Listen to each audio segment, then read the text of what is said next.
Hi, everybody. I'm Kate Osborne, and welcome to Sorry I Missed This, the show where we talk about all things communication, relationships, intimacy, and sex with ADHD. Today, we are talking about coworkers and how to survive and thrive in the workplace with ADHD. Specifically, I'm asking the question, how do we show up as our best selves in the workplace? And how do we build strong and healthy co-working relationships in the workplace? Today's guest is executive coach and ADHD coach, instructor, speaker, and educator Farah Jamil, who has worked extensively on helping ADHDers in the workplace. Even more than that, she's the founder of Muslim ADHDers and Interfaith ADHDers, and she recently organized and hosted the first global Muslim ADHDers virtual summit on the intersectionality between ADHD, productivity, health, wellness, and faith, which I think is amazing. Long before I was Katiosaurus, I worked as the entertainment director at the Georgia Renaissance Festival in Fairburn, Georgia. And it was the best job that I had ever had. I got to do something different every single day. I got to make costumes. I got to paint. I got to teach actors about Shakespeare. I got to study history and Elizabethan England and all of the things that ignite my passion. And I was so excited. And then it turned out that I am a terrible boss. The failures that I experienced at the Georgia Renaissance Festival have stuck with me for a very long time because there were parts of that job that I was incredible at. I loved walking around the fairground. I loved interacting with people. I loved getting to host the pirate pub crawl. And that is the voice I used, if you were wondering, dear listener. But when it came to handling employees, I struggled. And the reason why I struggled so badly was because I wanted to be liked.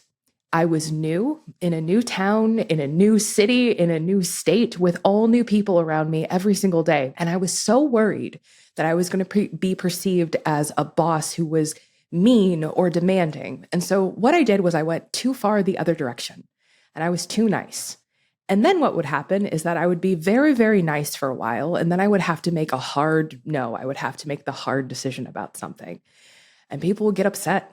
They would get angry. And then I would bend over backwards trying to make them feel better. And the cycle continued and continued until it reached a head. I really hurt some people during that job. And looking back on it, I regret it a lot because the choices that I made weren't informed by being a good leader. They were informed by my wanting to make everybody like me and be perceived as, the cool, fun boss. And that lesson in leadership and how I approach things, those have stuck with me. And I'm proud of the leader that I have become, and I'm proud of the manager that I've become, but I'm upset that people didn't get to know a better version of me as a leader. I'm upset that I let people down. And so I'm really excited to welcome Farah Jamil to the podcast today because we are going to talk about how to be a good boss with ADHD, how to get over imposter syndrome, how to get over rejection sensitivity, and how to move forward at your job in a way that works for both you and your brain and also the people around you.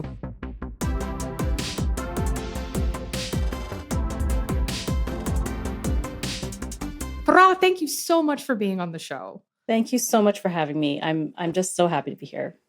So before we start, I would like to clarify because this is something that I thought was very interesting. You are a coach to executives, but also sometimes you are a coach for executive function, but those are two different things that you do.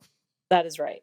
I say that I actually speak two languages, being an executive coach and an ADHD coach, because I trained in both. And it's just interesting how with the coaching paradigm, there are so many similarities, but there are some nuances that I'm looking forward to discussing today. So I'm curious though, do you ever get to meld the two worlds where you work with executives who are also people with executive functioning issues? What does that look like? Yes, I do. And that's why I became an executive coach and an ADHD coach, because I myself am trained as an executive and I have ADHD. And it was hard for me after my diagnosis as an adult. I was already working as, an executive, being in leadership positions. And not only did I not see anyone who looked like me talking about ADHD or about ADHD in the workplace, but I didn't really know of anyone who would admit that they were in a leadership position and were neurodivergent. I'm sure they were out there. It's just that when I was newly diagnosed a few years ago, I did not know where to look and it wasn't as easy to find. So that's why I purposely trained in both, because I saw the value of understanding these worlds. So what did you learn when you started doing this work and melding these sort of two worlds together? What did you learn about ADHD in the workplace? So I'd say one of the first things I learned is that those of us who are neurodivergent, I would have these clients who are in leadership positions and are neurodivergent, and they're so brilliant, but they have that imposter syndrome, that inner critic that is holding them back. And they would start leaning into the people pleasing mode when in fact they need to lean more into the clarity mode. They would feel embarrassed to ask clarifying questions because that imposter syndrome would come in. Oh, who do you think you are asking this? You're supposed to know the answer. Those kinds of gremlins would start entering instead of them, really embracing, okay, I'm thinking and processing this information differently and I need clarity. I'm just going to ask. So I always say to my clients, ask, don't assume. First thing, because even whether you're neurotypical or neurodivergent, if you're not clear about something and you're in the boardroom, you do not want to then be leaving the boardroom, not having that clarity on where to go from here, because then things can really derail. I've seen it.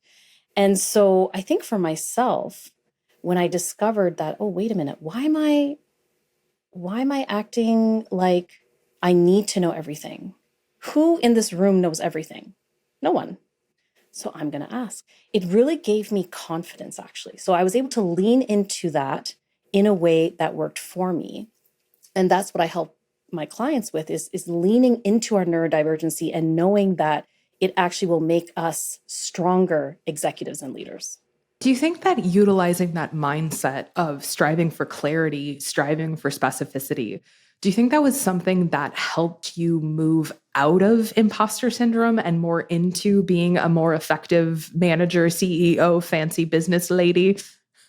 Absolutely. Because once I realized that I didn't have to know all the answers, I also wanted to model that to others in the boardroom, because I could sometimes see the confusion and fear in other people around the table.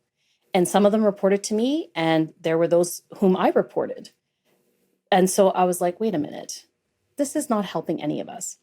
I could see that they were not clear and they were just not going to ask the question. So I actually asked it for them.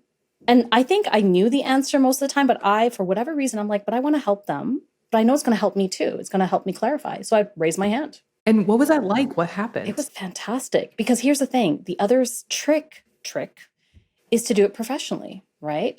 So I actually started practicing that beforehand. So that's another thing that I work with my clients on, is building that script for yourself, anticipating some of those questions, but also looking back at your experiences when you were in a meeting or when you were with other stakeholders. What do you wish you would have done differently? And so in our coaching sessions, we reflect on that and they're like, yeah, I wish I had said it this way. And so just being able to mentally walk through it and build that script, that also helps build the confidence. So when I asked that question, when I started doing that, and I'm talking to some of the most senior people, I would put up my hand. And I'm the only person in the room who's a woman of color. Okay, the only one, actually the only person of color in the entire room. So I've got that added pressure. I'm like, you know what have I got to lose? So I started doing it. I started raising my hand and saying, I understand this. I just need a little bit more clarity on this. And then I would then look over to that person and I could see how they had that relief. And then what I started doing as well is afterwards, I didn't hide it. I would go up to the person, I'd say, I noticed that you seemed a little uncomfortable. That's why I asked the question. They're like, thank you so much. And then I would ask them as their supervisor, I'd say, so I'm curious, what was keeping you from asking that question? And these are people who are neurotypicals as well, by the way. But in this case, it doesn't matter whether you're neurotypical or neurodivergent. It's building that confidence and knowing how to do it professionally. I want to talk about that for the rest of my life. That is so interesting. So I'm curious about how in the workplace, how might ADHD impact someone's ability to communicate or collaborate effectively, particularly in a workplace setting? So, as you know, when you've met one neurodivergent person, you've met one neurodivergent person. But what I would say, though, is that a lot of things that come up with my clients are one, the procrastination. So, we're all on a project and suddenly the procrastination because you can't focus, you need that time stress in order to focus, but then that can drive your colleagues crazy because, they need things, maybe sooner, even though they said that, oh, there's no rush. To me, that's like one of the worst things you can say to someone who's neurodivergent. Oh, no rush. But what they secretly mean is I want it now. Yeah. It's like, okay, let's stop with that. Like, just tell me when you need something so that I don't procrastinate. Well, that's instantly a point of clarity is Yes. No rush. But what does no rush mean to you? Does that mean by the end of the day, by the end of the week, by the end of the quarter? Because I know even in when I had a job that wasn't being a podcast host, that was a huge problem. Is my boss would do the exact same thing. He'd say, "Oh no big deal, no rush." And then 3 weeks later, I'd have forgotten about it. And he says, "Well, whatever happened to that thing?" And I was like, "Well, you said no rush, and I'm not in a rush." And the other thing that I also help my clients with when it comes to clarity is better understanding the why. So the what, the how, and the why. Those are three very important elements. So the what could be the task that they need to do. So is that causing the procrastination? Maybe not. They're like, no, this is actually an interesting task. Okay. Now, what about the how? Do you know how to do it? Or is the fact that you got a stumbling block that's causing the procrastination? And now the why. Do you know why you're doing this? Is it something that is really important to you or to the team? Is this something that your supervisor needs to take up the line? That can really help with the clarity, and that can help with things like procrastination, imposter syndrome, all these things. Yeah, I mean, I was just going to say, it feels like that's also just such a clear path forward and through imposter syndrome. If you're not afraid to ask for that specificity, if you're not afraid to really get that clarity and really advocate for yourself, I can even see in my own life the places where that has been really instrumental in like, oh, maybe I'm not a fake or fraud. Maybe it's just that I needed a little bit of extra training, or maybe I needed a couple of extra reminders.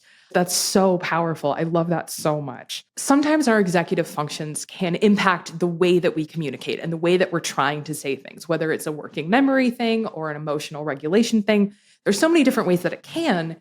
But have you noticed in particular ways that those show up in the workplace? There are a few things that come up for me.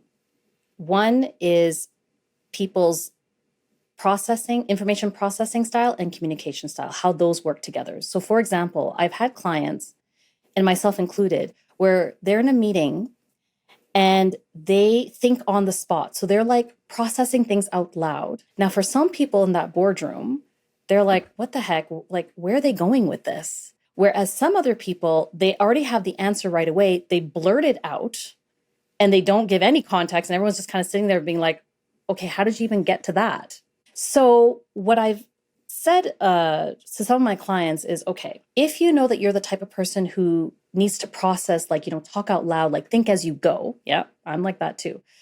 Let your team know from the beginning. So before you say what you want to say, I would start off with something like, I just need a minute to think this through. And then afterwards, let me know what you think. So now you are letting them know what you're about to do, and you're inviting them as well in the process. So that makes it very collaborative. Instead of us being fearful now, like, oh, well, I'm not going to speak up because every time I do, people start rolling their eyes, or they have no idea, or they're glazing over, they don't know what I'm doing or what I'm saying. So it helps them to help you, and it helps you to help them. So I actually call it like a triple win. Well, I think it's so interesting because the premise of this episode was sort of how do you show up as your best self at work? But what it really seems like is this idea of cutting through imposter syndrome and showing up as your best self are absolutely intertwined and interlinked. And they go hand in hand with really navigating your needs, telling people about yourself and your experience. And I think that's just so generative when it comes to this conversation. So the next question I have is, I know for me, I tend to be a very socially awkward person. I know you're shocked. But I see that happen the most with co-working relationships. And I know that a lot of people that I've talked to with ADHD also have this, where it's, are we friends? Are we work friends? Are we hanging out afterwards? And so I'm wondering, do you see a lot of impact on ADHD relationships when it comes to co-working with their peers, that kind of thing? Yes, I see a lot of masking.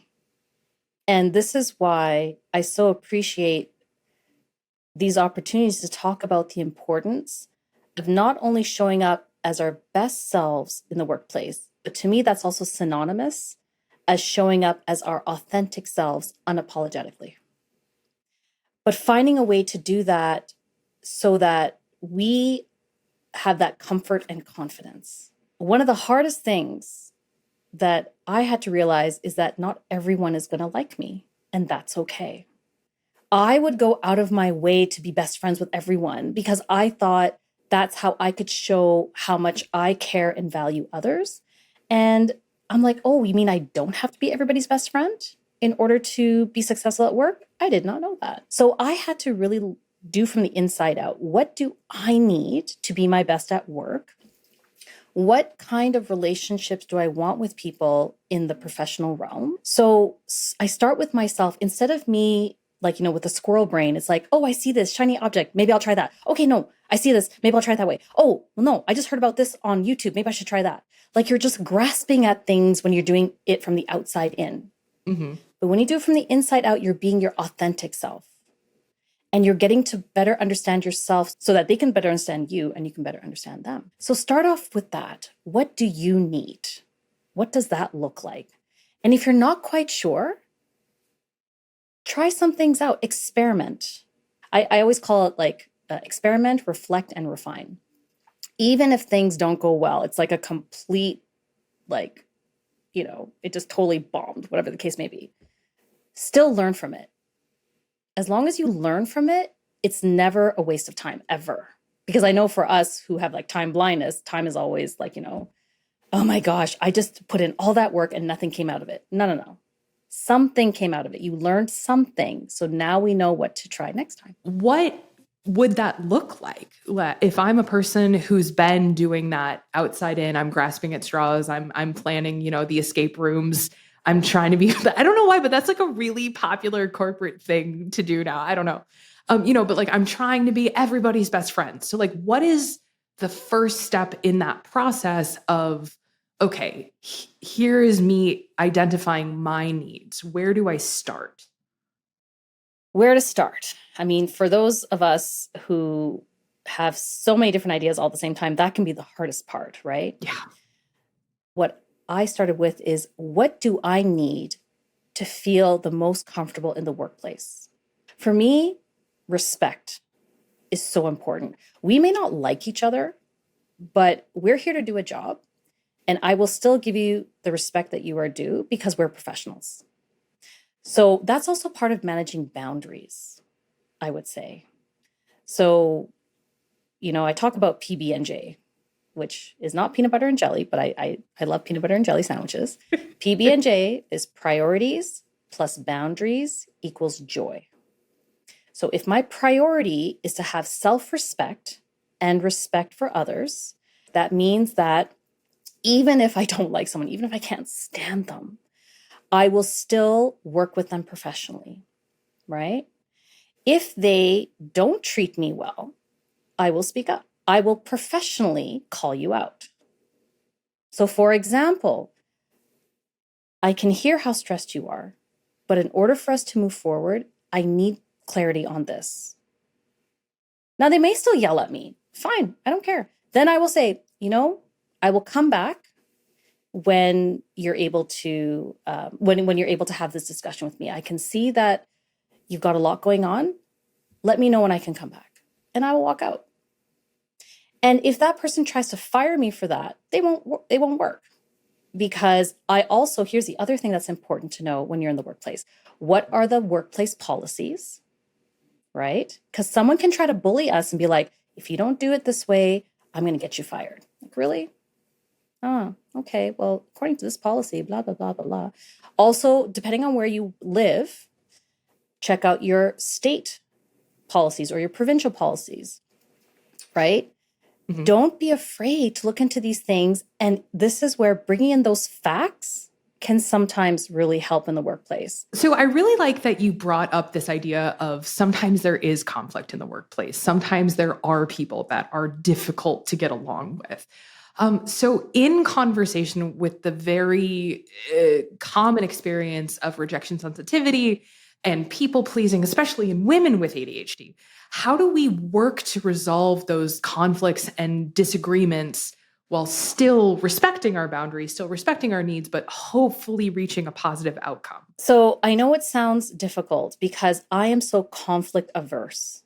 Mm-hmm. I don't go around thinking, hey, who wants to fight me? I'm the complete opposite.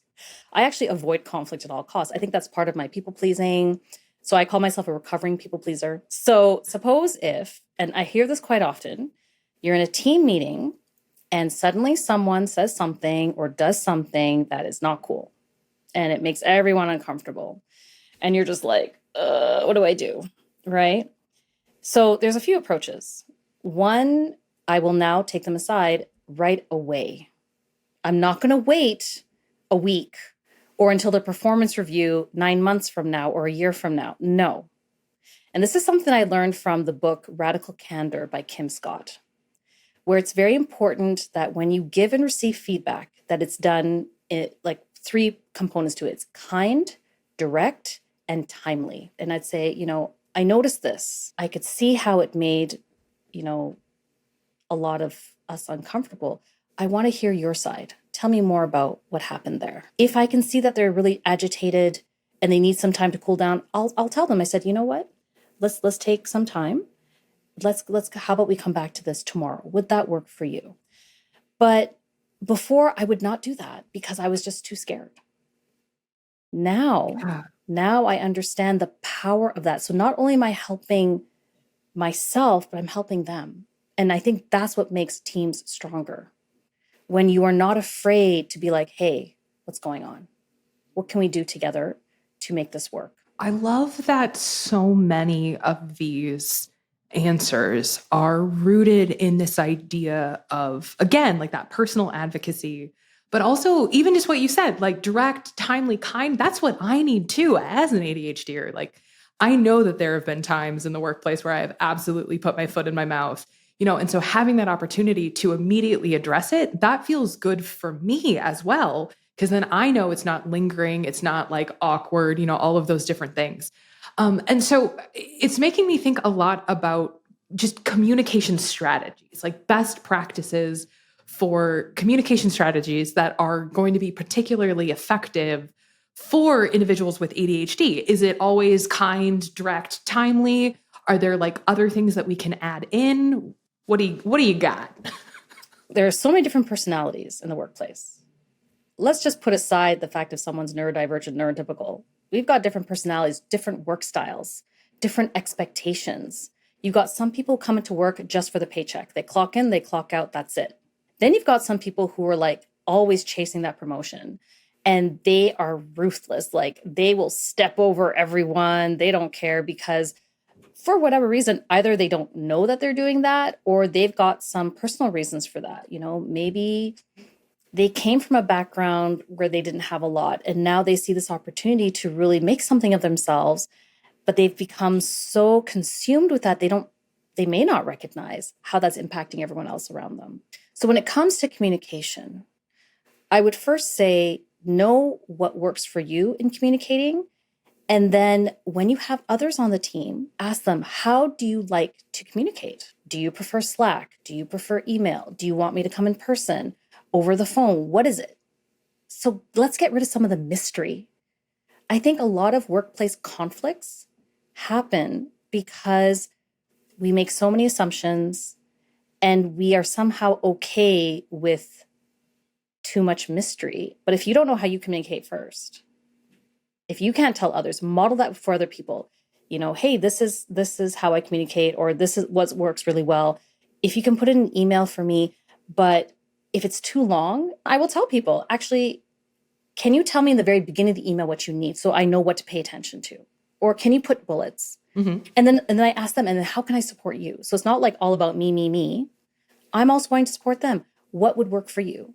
Not only is that a really useful thing for navigating ADHD in the workplace, it also just sounds like it would make you a really amazing boss to work for. And I think I got my best performance reviews when I started doing these things because I learned I had ADHD. Honestly, because it helped me be more confident. And that helped me to recognize, oh, okay, I can see now why this went sideways because I prioritized the wrong thing at the wrong time, which we tend to do. And then I didn't let other people know about my boundaries, or I overstepped someone's boundary. It's like, darn it. Yeah. So it's just part of the self-awareness is so important, and to be unapologetic. It's okay. We're all different, but it's what you do with it that counts. Harvard Business Review has shown research about how having teams with neurotypical and neurodivergent colleagues, they are actually so high performing because they're able to get to solutions faster in unique ways, but only if the team knows how to work together. So I think we have to stop apologizing for who we are, and we have to start leveraging all of our awesomeness. I love that you said that, because literally my next question for you was, how do we take ownership of mistakes without making excuses or even just apologizing for who we are as people? Because sometimes that's the thing that I do, is I conflate my mistake with me as a person. And so then I wind up just apologizing for existing. And that doesn't seem correct. Yeah. And it's interesting because I have done a few workshops for ERGs, employee resource groups, and they have like neurodivergent ERGs or ADHD ERGs. And that's a common question that I get. What do we do when we make a mistake? Because that's so scary, right? Yeah. It's scary. It's like, what if I said something stupid in front of the CEO? Or what if I like totally screwed up on something? And what I tell them is probably something they don't like. You own it. You own up to it.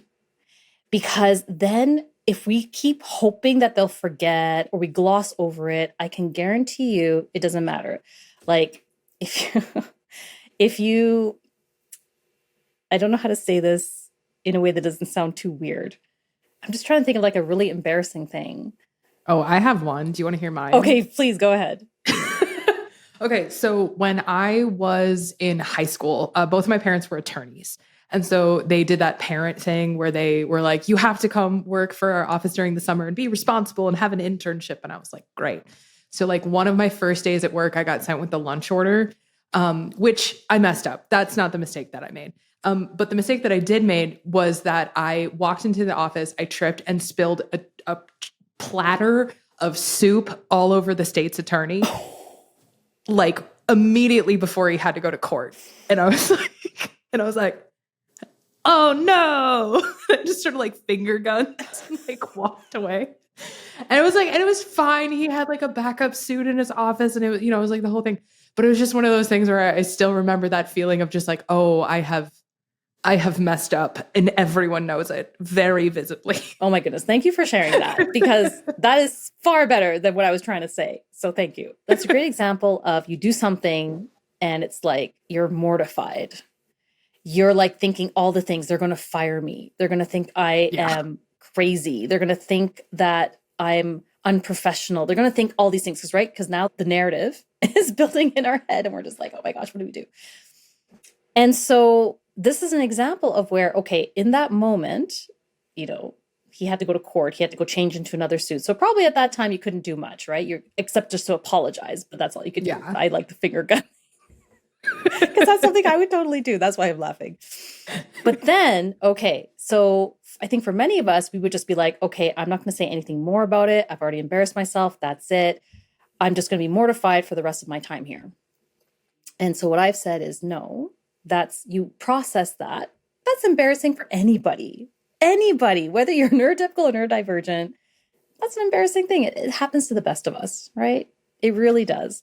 But then it's what you do after that makes a difference. So then what I would have said is, what did you do the next day? Do you want to know? I have my answer. I can tell you. Please, go ahead. I went to the little dry cleaner. I got him like a gift certificate for a dry cleaner thing. And then also he did call me Soupy for the next like 5 years. So that was also fine. There you go. So I can see how that you were trying to make amends, and that's great. I would even take that a step further.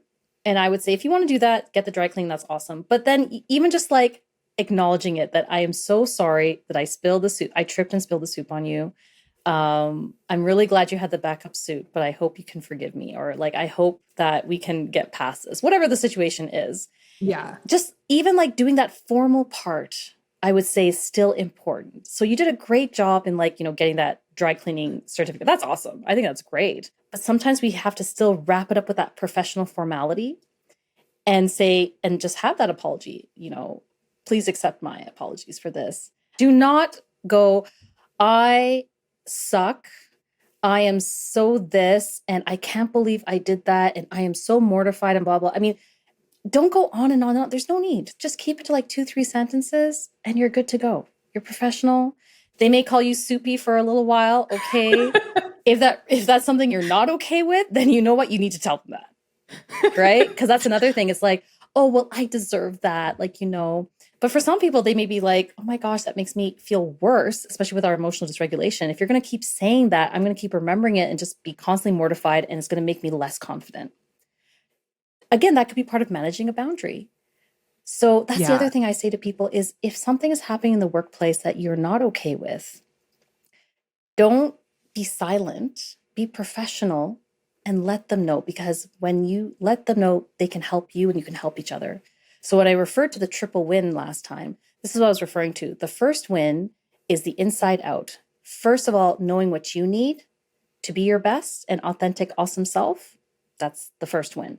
The second win is then when you let others know what you need on the team, then the team has that awareness and they can help you and you can help them. So you've got that second win. And the third win is that then you help the organization.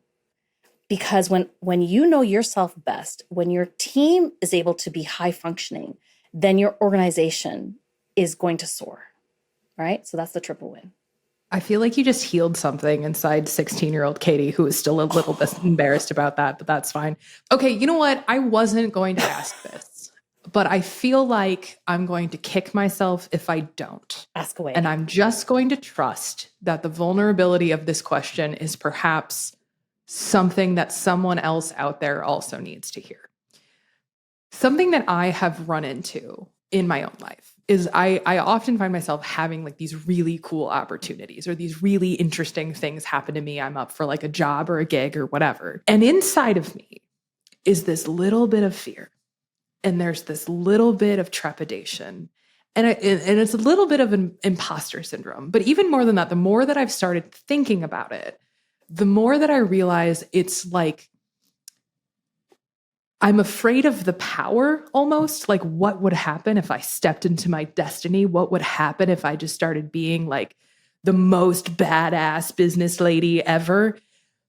And I don't know why that's so scary to me, but it's something that I've heard other people talk about as well, that sort of fear of change being a fear of power.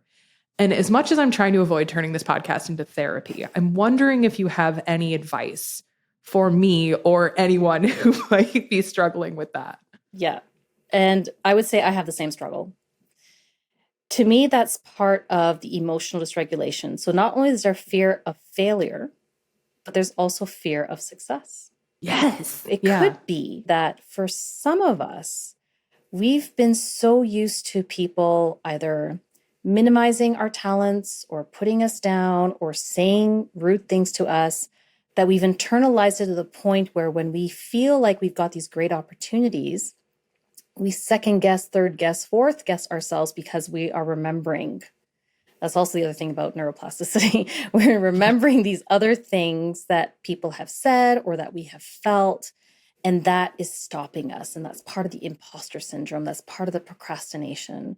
That's part of I call it the 3P loop: the procrastination, the perfectionism, and the paralysis. So we procrastinate for various reasons. And when we can't be perfect in it, then we feel paralyzed and we don't move forward, right? And there can be a lot of emotions behind that. So for each of us, that's going to look a little different. But what I would say is whenever that happens, there's an opportunity for a mindset shift. Instead of leaning away from the fear, lean into it and ask yourself, okay, where's this fear coming from? Is it because I remember so-and-so said this about me? Or I remember when I tried something last time, I failed spectacularly. Well, what did you learn from that? Yeah.